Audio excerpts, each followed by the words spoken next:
Hey, good morning, everybody. That's my kid, Ewan. How's it going?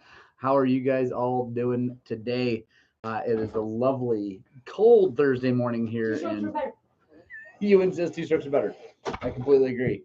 Cold morning here in Western Colorado. Welcome to the Gospel Two Wheels. We'll get started officially here in just a few minutes.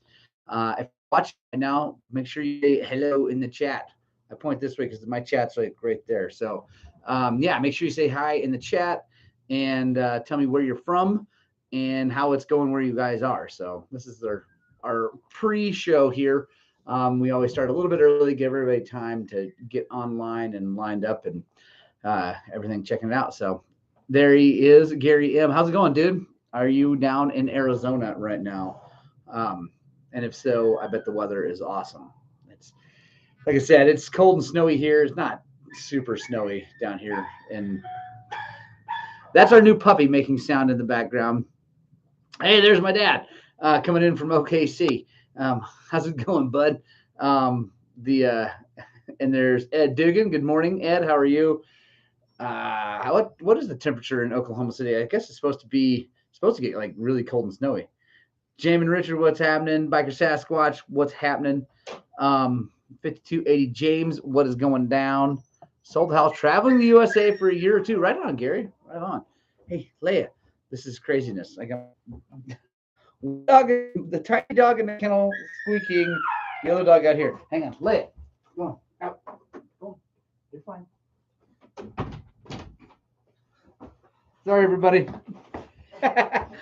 It's nuttiness. Greg Jarvis from the UK. What's happening? Um, um, Jimmy Neihart, wise man say, good to meet girl in park, better to park meet in girl. That is phenomenal, dude. There's my mom. Hey, mom. Everybody say hi to Suzanne Spradling. She's the best. -2. Holy moly, that's crazy cold for Oklahoma. Tom Height, what's happening? Just cold and sleeting at the moment. Right on, Tom. Where in Texas? Hopefully, it's precipitating in western Texas where we were racing because it needed it badly. Like bad. It was so dry. Hey, Jared, what's happening? Gunston below zero and fresh snow. So that's a funny thing. On my way back from Texas, as I crested Monarch and dropped over the top, it was -8. Then it was -14 in Sargents, and then it was -20 just outside of Gunston. um, Paul Yancey, yes, it is new puppy week, which is hilarious and crazy, especially with Leia because she's Leia, so she's protective, but she's getting used to the puppy. She's starting to play with him. It's awesome. Zero in Colorado. Oh, Colorado Springs. Yeah. Oh, absolutely. I bet. And it's going to be sunny here, which is awesome. Northeast is a mess. Got 18 inches of snow now, 50 in rain. Oh, Nightheart, that sounds terrible. That sounds horrid. And my mom is reminding everybody to give us a thumbs up. So if you're in the chat and you haven't yet, bump out of the chat, give us a thumbs up, and come on back in. Beverly Boys, what's happening? When's Leroy making an appearance? He will make an appearance on the show soon. He's already in the schlag for this week, so don't worry. Leroy will be a big factor, especially Leia and Leroy, because they're starting to get to where they're playing with each other, and it's freaking hilarious. So, Frozen Idaho, Casey York. I bet it's cold up there. Brent McFarland, good morning. How's it going? Nice. Out rabbit hunting. How did that go? When last time we went rabbit hunting with the boys, there were no rabbits to be found. Like zero. They were a lot of tracks. All right, guys. 1 second. Okay, guys, it's 7:30. Welcome to the Gospel Two Wheels number 168, where the coffee's hot.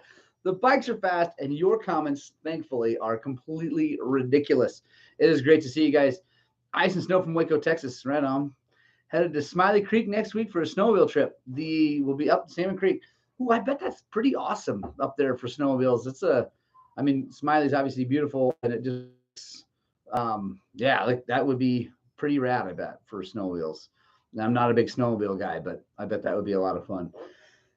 I don't have any questions from the internet today. So it's all up to you guys. You guys shoot questions out. Let me know what you want to talk about. I'm planning on talking about the race down in Texas. We had an absolute blast. Mark Payne, good morning. It was so much fun. It's a crazy long drive down there. We pinned it Friday night, got to, where did we go? Clayton, New Mexico, got the next morning, finished up the drive. Got to do the beta demo day on Saturday, which was really a lot of fun. Got to ride a bunch of betas and some four-stroke Shercos. And then we raced on Sunday. Had a great race. It was a ton of fun. I just finished the video of the race. It's not up on the internet yet, but it just is done being edited. It'll be up today, probably tonight sometime. We had a ton of fun. Beverly Boys, but Architect, right on. I know you're outdoorsy besides dirt bikes. Got a bit of frostbite. Does feeling ever come back to the toes? Keith, yes, it will come back to your toes. And yes, you're right. I've spent a lot of time out stuff. The bummer is, Keith, once you do that damage, your toes will now get cold really, really fast for the rest of your life. So it's a bummer. My fingers are like that. But yeah, they will come back. Any 250 betas, or are they still locking up? So let's start with the beta demo days. We'll go real fast through that because actually that video is up. Some of you may have already seen it. The betas were great. They're a lot of fun. They did have the 250 and 300 out there. They had the 200 out there, and I rode a 250, a 300, a 200, the 430, and the 500. I didn't ride the 390 or 380 or whatever that thing is. It wasn't the race model anyway. It was the dual sport model, but it was, all the betas were really good. The 200 motor was really, really awesome. They were really good, but they all, honestly, they just felt small. And they were stock. I know all that can be fixed, and it's not a cut at all. Zero cut on beta, but they all just felt really small and nervous at speed. And the little track we had was just a bunch of turns, just a corner track, but it was good because you get in and out of turns and speed and whatever. It was good. The brakes were great. The clutches were great. The motors were great.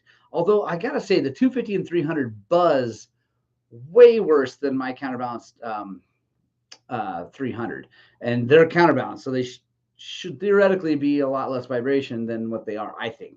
But they definitely buzz quite a bit. That's really, if there's a downside, it's definitely less than my old 2012 300, but definitely counterbalancing not as good as the KTMs. The 200 I don't think has a counterbalancer, or maybe it does, and they just did a better job. But it was super smooth. The 250 and 300 seemed buzzy, which again, not a big deal. Mojave Mike, good morning from Vegas. How's it going? You have to try the betas in a natural environment, gnarly stuff. I agree, Paul. In that little video, I did talk about how I rode Morgan Tankey's full-on factory-built beta in some rocks and stuff, and it was good. I still like my KTM better. And it's just, I think it has nothing to do with quality or fit and finish or any of that stuff. It just has to do with what fits me and my riding style. And again, my riding style has morphed to riding KTMs over the last few years, so that's probably a lot of it. So Craig Jarvis and Bruce Kennedy, Italians are small. That is funny, and they are. Craig says, when you summed up the betas and said they all felt small, but you never mentioned how the Sherco felt except for the motor being weak. Yeah, Craig, sorry. I didn't. I sort of briefly touched on it on the video that's coming up at the beginning of the race video. But so the Shercos I feel right at home on a Sherco. I immediately step onto a Sherco and it feels right. They just feel good. They feel they feel planted. They feel good. My buddy Ryan's, his is stock, stock bar, stock everything, and he's actually put lighter springs in it, and he's lighter than me, so it's not really sprung for me at all. But the Sherco felt great, and the 300 motor felt weak. I have to say, I found out later that the one I was riding had a recluse. I knew it had a recluse. The other one, I didn't. There was two. I didn't ride the other one that didn't have a recluse, and everybody said that that one felt a lot better. Still not a lot of horsepower, but it felt way better. I think maybe the recluse wasn't adjusted right, but even if so, I mean, it's fine. It's a great bike. It's just a 300 4-stroke, so it's not going to have as much power as my 300 2-stroke. But the ergonomics were good. Eric Bryan, what's happening? Eric has a Sherco 300, brand new one that he loves. He did break a couple things on it this weekend that didn't break on my bike. Weird spoke breaking, which was interesting. Let's see. Does not have counterbalance for the 200. I'm sure it doesn't, and it doesn't need it. It's like my 125 doesn't have a counterbalance. It's awesome. So let's see. Beverly Boys, I picked up a high compression head. Do or should I put a new top in at the same time? Maybe hit 80 to 100 hours. Yeah, dude, just do a top end. If you're at 100 hours ish, just then you're fresh. You don't have to touch it for another 100, 150 hours. Your inner love of big knotworths leads you to KTM. That is absolutely true. Garrett Anderson, I did only ride the one Sherco. They were the same bike. They're both 300 4-strokes. One just didn't have a recluse. And Ryan rode the other Sherco, and he said it ran a lot better, like a lot better. So and I'm sure, like I said, the recluse, I don't love recluses, but I think it was out of adjustment. It just was super doggy on engagement. But anyway, the bike felt great. So anyway, that's the demo days. I like the 200. It just felt tiny. And Bruce Kennedy mentioned on the video that it's in the 125 chassis, and I get it, but my 125 KTM feels bigger.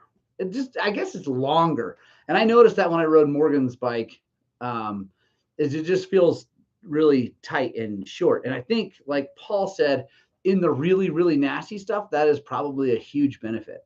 I'm sure it is. The Keith McQueen, we'll get there. Eric Bryan says recluse and depends on what map you ride in. So yeah, there's another thing. If that Sherco had a super mellow map in it, that could be part of it too. But Eric doesn't have any problem with the horsepower on his 300. So like I said, I'm not blaming Sherco for the way that one felt at all. I think it was poor setup. They were good. Why were you even riding a 4-stroke, Mark Payne? Because it was a demo day. I figured I'd ride them all. And honestly, the 430 beta was pretty rad. That thing was awesome. It was an RRS, so it was a street legal rig. But that's the cool thing about betas. Since they're such a tiny company, their street legal bikes go faster than the street legal KTMs out of the box. They don't have all the choked up everything on them. I'm sure they still have some of that and could go even faster. But honestly, they run really good right out of the box. Whereas the KTMs, you got to do a bunch of stuff. Dave Kessler, how's it going in Havasu? Garrett Anderson, 430 for Baja. It would be a great bike. Although, if you're going to buy a bike just for Mexico, I'd probably go with a 500 and either the beta or the KTM, because it's just, you got more legs. See, that FMF came with extra parts and no pictures. It took me a minute to figure it out. So, sorry, Jimmy. I'm glad you got it figured out, though. Brady is not on here. Bruce says, I haven't seen Brady on here. I'm surprised he's not on here. So the thing is, poor Brady. So he only got to race one test. And full disclosure, he beat me on that test by about 30 seconds. It was definitely more up his alley. It was one of the fast tests. It was the first test, so he was fresh. But his, I like to say, fancy pantsy fuel injected 4-stroke didn't make it to the end of the race. Now, because I'm an honest human, I have to tell you what happened. It was a stick to a radiator hose that caused his race to be done. But if you guys watch my video, you'll see me crashing and not doing well and banging through trees. And I did not get a radiator hose leak or anything like that. So, but Brady got a leak right off the bat and didn't get to finish the race, which is a bummer for him, bummer for me, because I didn't get to actually really beat him. So I don't know. And I don't know if I would, because I did have an ugly, ugly race, but then I had some moments of brilliance too. So who knows? Let's see. Rick Rumley's looking for his house coat and shades. It's but also Brady's super busy right now, and I just talked to him yesterday, and yeah, he's selling the KX.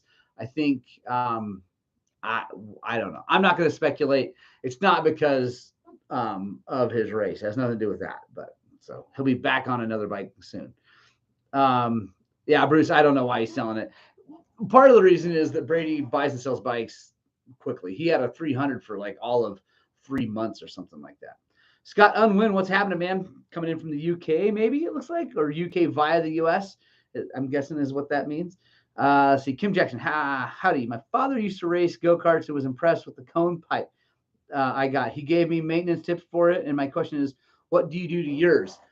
Kim, the biggest thing I do to my cone pipe is, or any bare metal pipe like that, is as soon as you get back to the shop, spray the thing down with WD-40, wipe it all down, and just get it dry. If you don't do that, they rust super fast. Casey York, my buddy is selling his 2-stroke and going to a 4-stroke. I think he slipped on the ice and hit his head. Oh, that is awesome, Casey. That's also what Eric Bryan did. And I don't know, I'm sure Eric absolutely smoked me in that race because I rode so poorly. But I don't know how he did overall on the 300. And he did have the weird spoke thing is Eric beat us both with his chain coming off. Eric had me covered after test 2 because I completely stuffed it in on Chuck Norris Trail. So, I mean, there was no chance I was going to catch Eric after that. It was minutes of my life. Yeah. Oh man, I raced so poorly in some sections, but good morning, Tony. Yeah, Bruce Kennedy, Brady will never ride a small 2-stroke. I keep trying to get him to ride my 125 just around, and he won't do it. CC, right? What's happening? Yeah, Eric. So after buying a Sherco and all that, and seeing that your spoke broke exactly like another Sherco, A, were you able to get a spoke? B, were you able to get a chain guide that you broke off? And C, did it have enough horsepower? Answer that. Mark, what's happening? So let's talk about the actual race. Yeah, the V-Modo discount is live, by the way. So yeah, thanks for mentioning that, Keith. Real quick plug to my sponsors, V-Modo tires. If you guys want to try a V-Modo tire, you're from around the country, you're from wherever, you can go to vmototires.com, put your order in, and apply the discount code Highland, Highland, and you'll save 10%, and they'll ship it right to your door. And it helps me out. So thank you very much. So if you're watching this live, you're watching it later, you're watching it 3 years from now, please, if you want to try it, do that. You'll save some money. You'll get a really, really amazing tire, and you'll be good to go.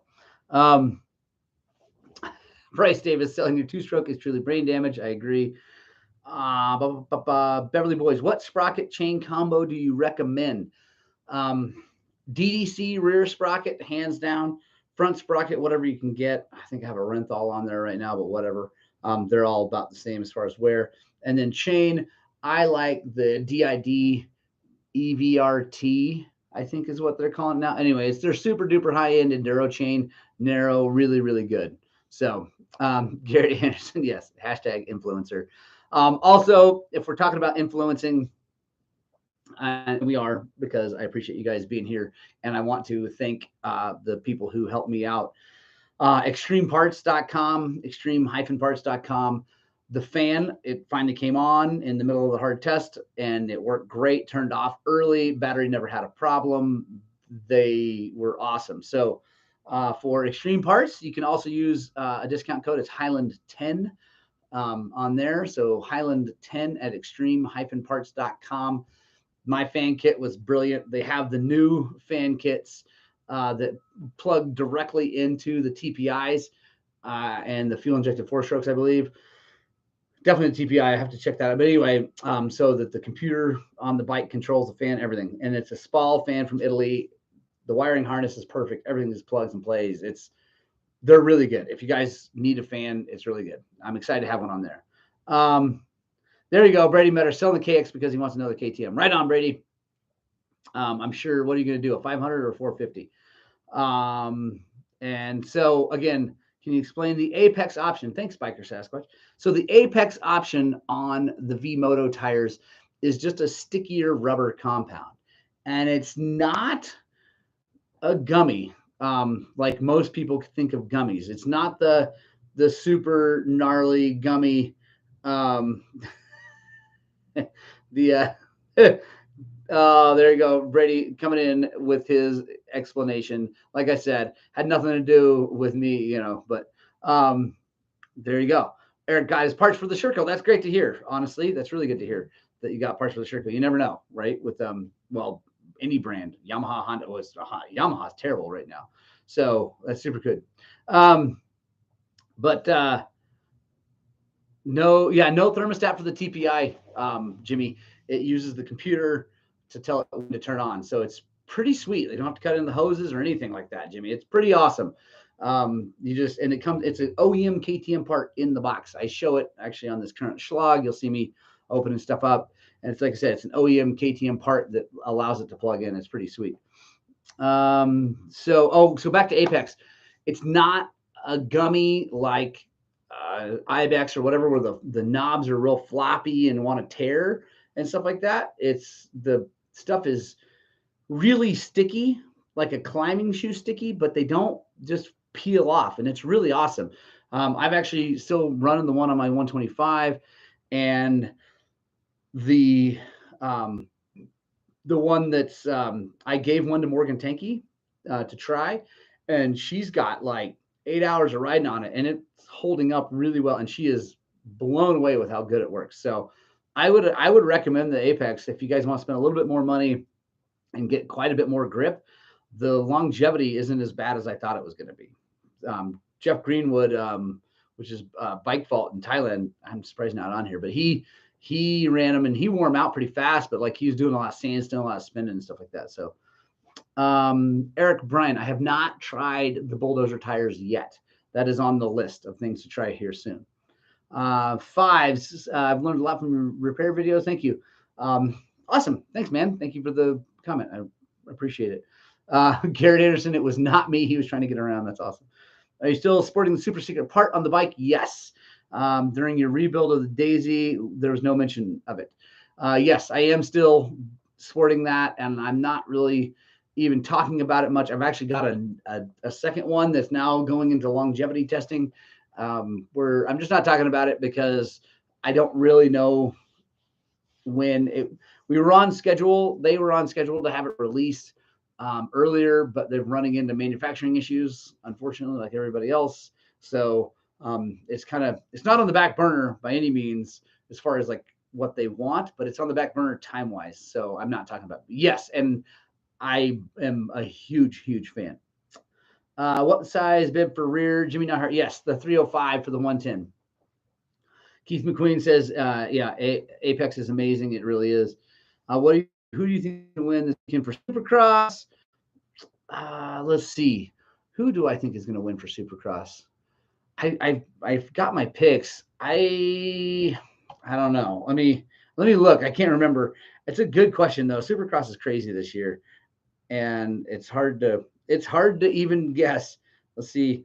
Oh, I got Tomac winning because they're in Glendale. He's usually pretty good in Glendale, and I think he might be on a roll. So, you know, and yeah, Paul, the picks are ridiculous. I can't, whatever. Obviously, I can't pick. I'm in 50th place or something like that. Yeah, Metacall Tomac. I think Tomac's going to win. Like I said, he's in Glendale. It's almost a home race. You know, as close as it gets until it gets to Denver. So, how are they compared to the Michelin Medium? Can we order the UK? Scott, I believe you can order the UK. I think. I don't know, but try it. I haven't actually talked to anybody about that yet. There might be a distributor in the UK. I'm not sure. They're from Thailand. There's a warehouse here in the US, and I don't know where else, but there might be. And what moves for the 8100? Eric says the 220 NM21220 is the one I use. Scott, the Michelin Medium, the Apex compound has a lot more grip than the Michelin Medium. It's going to wear out a little faster than that. The normal Force AT without the Apex compound is a lot like the Michelin medium as far as just grip and all that stuff. And it's really good. Yes, Brady, have I tried the Michelin Enduro medium? I did try that thing. I think you're talking about the one with the short FIM knobs and all that stuff. And it's actually on the set of wheels that I use for people to get their bike street legal. But I used it before I moved that set of wheels to just being for that. And they were good. They were really good. They hooked up great. I didn't like them in the soft dirt like the Adobes here, but that's because their knobs are really short.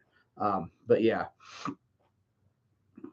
Mojave Mike, 01 CR125 cold compression test. What are your thoughts? It probably ought to be, I don't know, probably ought to be at least 150, 160 cold if it's fresh. You put one on my bike on the rear. Nice. Seems okay. I think they're good. Those, and they're fat. Did you get the big fat one, Brady? Because that's the nice thing about the Michelin, those Enduros, you can get them like big, which is good for a 450. Keith McQueen, there you go. Non-apex for the front is where it's at. I agree on that, guys. So I think the really good setup for V-Modo is the non-apex front 80 121, and then the apex rear 110 100. 18, and it's really good. Michael Webster, are today's Husqvarna and KTM dirt bikes pretty much the same? Yes, they're identical, except for it's just a different mix and match of parts. So all the Huskies have linkages, whereas the KTM enduro bikes, the bikes with lights, all have PDS, and then their race bikes have linkages, and the Huskies all have linkages. But really, other than that, it's about the bit. Bruce King, my 200 has a Michelin, a whopping 140, which is crazy. Got the wrong size bib, and it was the only tire that would work with the.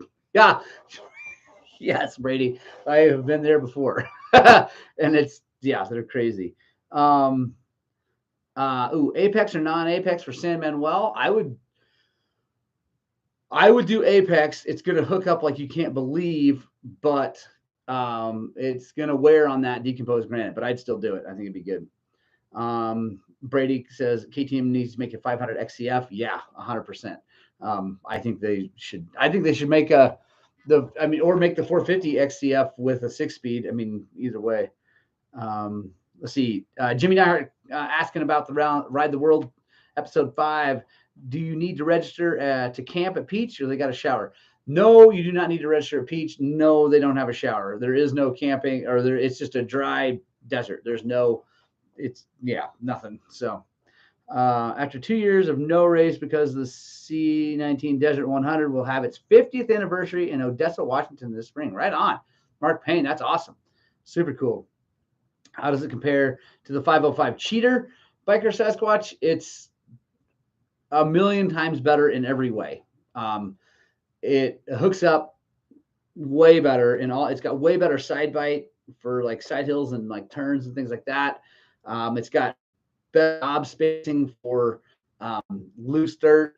The rubber compound, I think, is as good, if not better, as far as stick. They're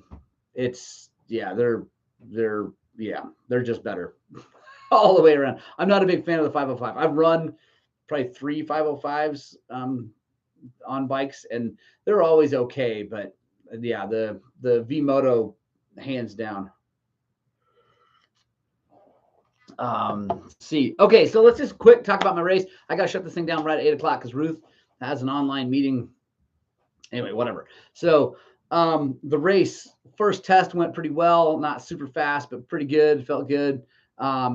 Second test was called Chuck Norris. I completely botched Chuck Norris. Like, you can't even believe how bad I botched Chuck Norris. It was ugly, but it was super fun. Dog's whining. It was an awesome trail right up my alley, but I just completely threw it away. I crashed on the hill. You'll see it in the video. Ended up with the bike facing the wrong way on a really steep hill. Had to spin it around. It was out of hand. Anyway, got her back together. Really enjoyed the trail. It was a lot of fun, but just did not ride well at all. Made a couple other mistakes there. Test 3 went well. Test 4 went well. Test 5, ton of fun. I didn't even get a video at all, unfortunately. I did some new settings on my camera. So you guys watch it and let me know what you think about that. It's out same settings as on the betas, but something happened where it was cutting off the ends of videos. I don't know. Anyway, I'm gonna try. I don't know.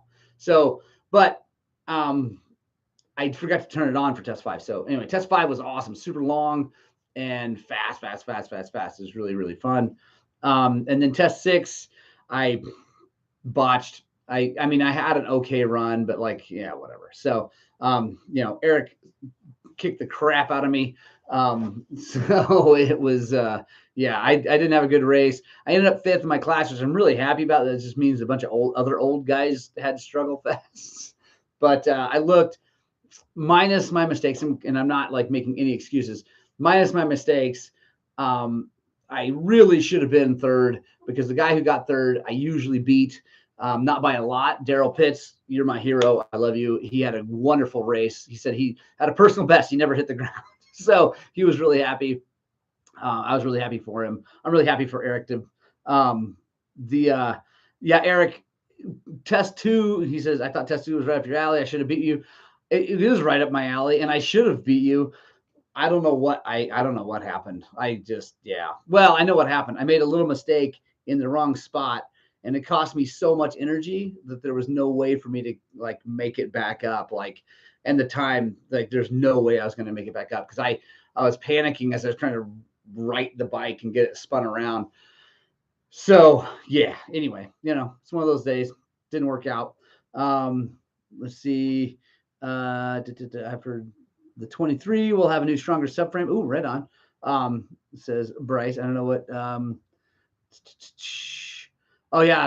Brady's talking about the Husky 501 or 500 KTM. Yeah, I hate those plastic subframes on the Husky. That, back to you, Michael Webster. The plastic subframe on the Husky is, in my opinion. A dude named Eric says click likes. So if you're on here, you're having fun, back out of the chat, click the like button and come on back in. Bruce Kennedy, sometimes slower is faster. Absolutely, 100%. Brent McFarland bagged one more rabbit and a coyote. Right on. Nice. It wasn't, I don't know. I had a ton of fun at the race, but I did not race well at all. So it was not, whatever. I don't care. It was fun. The bike, I can say the 300 is so good. So good right now. Everything on it. The RK Tech piston and head, his gasket stack on the base. Scalpini pipe is working great. Also, it took a beating and looked really good. The Mako 360, obviously up front, I've had that for a while. Spurs foot pegs are amazing. The tires are amazing. Suspension, thanks to Brady, is amazing. Everything was great. So zero excuses except for my talent level. There was not pretty. And Texas is, I don't know. Texas is different. I struggle a lot with ruts because we don't have ruts out here. We have like whoops and braking bumps and things like that, but we don't have ruts like they do in Texas. And I think that's something I need to work on. If I'm going to race back down there again. It's funny because it's West Texas. It looks a lot like Colorado. It seems like Colorado, but then, I just really struggle with the ruts. So anyway, it was fun. Like I said, I had a blast. Let's see. Who else? What are your recommendations for 2-stroke crankcase oils and viscosity 300XC? Jeff Benton, don't listen to Brady. He's joking about Rotella. I use Bellray Gear Saver 80 weight, the synthetic stuff. It's really good. Paul Anstey, would you consider coming up north to ride and watch the Red Bull Hard Enduro Outliers VC in August? Paul, I would, but they're not going to let me in without a vaccine thing. So if they change that, then maybe. Jeff Benton, he's joking. Don't listen to Brady on the road. He is absolutely joking. There you go. Bryce Davis, the subframe is why my new bike is orange. Agree. Biker Sasquatch TBT launch date. I just talked to Travis. We are still on schedule for February training. So hopefully here very soon, we're going to get trained up and be good to go next month. So hello, Dirt. Yes, it is 8 o'clock. Thank you guys so much for sticking around. Punk Rock Club, thanks for sticking around to the end. I love you guys so much. Thank you guys for all the support, the love, all that. It's really, really, really important to me. I love you guys so much. I hope you get out and spread the gospel of two wheels. And as always, I desperately hope that what we're doing here at Highland Cycles is inspiring you guys to work on, but more importantly, get out and ride your dirt bikes.